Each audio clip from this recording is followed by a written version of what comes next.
ഇന്ത്യയുടെ വൈവിധ്യങ്ങളെ അംഗീകരിക്കുന്ന നിലപാടിലല്ല ഇവിടെ ജാതി, മതം, വിശ്വാസ പ്രമാണങ്ങൾ, വംശീയത, അതുപോലെ നിരവധിയായ കാര്യങ്ങൾ ഇവിടെ ഭാഷ തുടങ്ങിയല്ല. ഞാനതിൻ്റെ മറ്റു വിശദീകരണത്തിലേക്ക് കടക്കുകയല്ല. ഇതെല്ലാം ഇന്ത്യയുടെ ഭാഗമായിട്ട്, ദേശീയതയുടെ ഭാഗമായിട്ട് പരിഗണിക്കുമ്പോൾ RSSും BJPയും സംഘപരിവാർ വിഭാഗവും ഇപ്പോൾ പറയുന്ന ഒറ്റ കാര്യം, ഇന്ത്യയുടെ ദേശീയത എന്ന് പറയുന്നത് ഹിന്ദുത്വമാണ്, ഹിന്ദുത്വം. അതുകൊണ്ട് എന്തേ വേണ്ടു? ഒരു ഹിന്ദു രാജ്യം ഒരു മതരാഷ്ട്രമാവണം.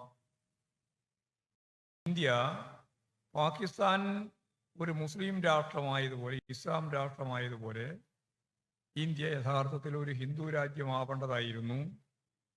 ആ ഹിന്ദു രാജ്യമാവാൻ അനുവദിക്കാതിരുന്നത് മഹാത്മാഗാന്ധിയാണ്. മഹാത്മാ എന്നവർ പറയാറില്ല, ഗാന്ധിയാണ്. അതുകൊണ്ട് ഈ ഗാന്ധിക്ക് ജീവിക്കാൻ അർഹതയില്ല എന്ന നിലപാട് സ്വീകരിച്ചവരാണ് ഹിന്ദു വർഗീയവാദികൾ.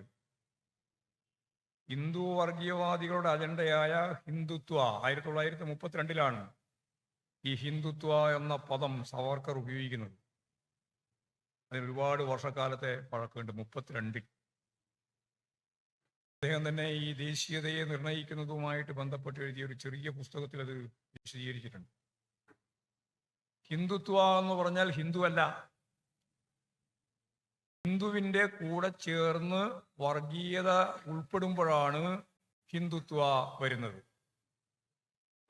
അതുകൊണ്ട് ഹിന്ദുവും ഹിന്ദുത്വവും ഒന്നാണെന്ന തെറ്റിദ്ധാരണ ഉണ്ടാവാൻ പാടില്ല. ഹിന്ദുത്വ അടിമുടി വർഗീയമാണ്, ഹിന്ദു അങ്ങനെയല്ല. അതൊരു ജീവിത രീതിയുടെ ഭാഗമായിട്ട് രൂപപ്പെട്ടു വന്ന ഒരു മത സംവിധാനമാണ്.